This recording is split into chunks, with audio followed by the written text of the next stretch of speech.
everybody, welcome back to the channel. My name is Brittany of BrittanyJJones.com. Thank you so much for tuning in for another Sew With Me video. I'm outside on my patio today. It's really noisy in my house, like most days. And it's a nice day outside, so I figured why not.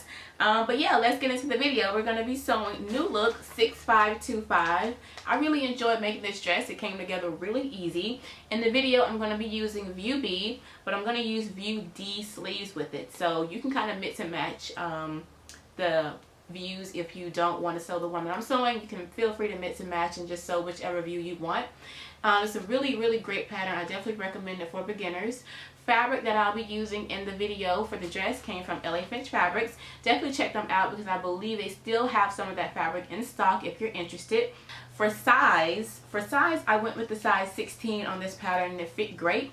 As far as notions go, if you're going to be following along with me sewing View B or View D, then you won't need any notions other than your matching thread. If you're going to sew View A or C, you will need some single fold bias tape, so definitely make sure that you check out all your notions, make sure that you have everything that you need. So yes, once you have everything cut out, your pattern pieces, your fabric, all your marks and dots are transferred, let's get started. Alright everybody, so before we get into sewing, I wanted to go over the Simply the Best sewing techniques that they have here in the pattern guide for us for sewing with knits. This is some really good information, especially if you are new to sewing. It goes over steps for the proper needle. It talks about pressing. It talks about the proper stitches as far as narrow zigzag stitches. It also goes into details about the shoulder seams to keep them from stretching out. It also talks about using a twin needle for a double stitched hem. So definitely check these out if you're new to sewing or if you just need a refresher for sewing with knits. But I want to focus on keeping the shoulder seam from stretching out. I'm going to be sewing on a little bit of this seam tape right here, right on my seam line on my shoulder seam. You can also use hem tape, twill tape, as they said, as well as some clear elastic. You can pick the seam tape that I'm using as well as clear elastic up from your local craft store. I grabbed mine from Joann. So yeah, once you decide if you want to use it, it's totally optional, but I'm going to be using some. I have it pinned here. But now we can start sewing. So with the right sides together, go ahead and pin your front to back at the shoulder seams. And once you have it pinned, go ahead and sew it together now. So I'm back from my machine. I have mine sewn. I wanted to show you that I did use a zigzag stitch and then I followed up with my serger. So just so we're tracking and we're together, I'm over on step 4. We're going to go ahead and grab our collar and go ahead and sew that together now. So go ahead and put your dress to the side. Go ahead and get your collar piece, fold it right sides facing, and go ahead and start putting pins in it like I'm doing here. Once you have it all pinned, go ahead and take it to the sewing machine, sew it down, and then once you have it sewn, go ahead and give it a good press like I have here. Once you have it pressed, you can go ahead and fold it in half. You want your wrong sides to be facing and the right sides out. Go ahead and start matching up your notches and pinning it together. Again, the right side is out facing you, wrong sides together. Once you have it all pinned around, now you can go ahead and get your dress. Now turn your dress so the right sides are out facing you. And you're just gonna go ahead and start matching up your collar to your dress. So start at your notches in the back. Once you locate those, go ahead and pin those in place. Make sure that you have your raw edges facing one another. Your raw edges are even.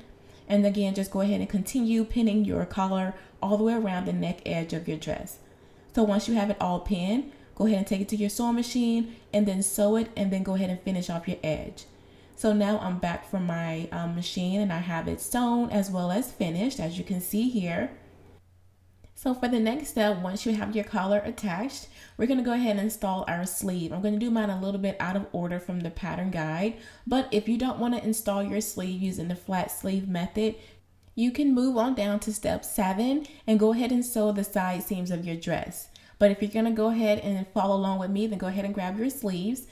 And make sure that you are using the right sleeve for the right part of your dress. You want to make sure that you are using your double notches for the back and the single notch for the front. So go ahead and line up your notches. I would normally start at my center, but for some reason I started at the notch. But that's okay. Just go ahead and line up your notches and pin the remainder of your sleeve in place. Be sure to ease in that fullness as you go and just continue pinning all around. Once you have it all pinned in like I have here, you can go ahead and take it to your machine, sew it around, and finish off your edge. Make sure that you do this for both of your sleeves. And once you have both of your sleeves installed, just do a double check, make sure you don't have any puckers. And once you're good to go, go ahead and fold it right sides together. So fold your entire dress, and we're going to sew the side in one continuous stitch. That's one thing that I love about using the flat sleeve method. After you have your sleeve installed, you can just go ahead and line up your underarm seam like I'm doing here, line up your notches, and just go ahead and pin from your sleeve all the way down to the hem of your dress. And then once you have it done, you can just sew it in one continuous stitch. So go ahead and do that. Sew everything, your side seam in place, do your hem for your dress and for your sleeves, and you are all done with this dress. Thank y'all so much for joining me for another Sew With Me video. If you have any questions, leave them for me below. I'll be more than happy to answer. As always, be sure to like, comment, and subscribe, and I will see you all in the next video. Blessings, everyone. Bye.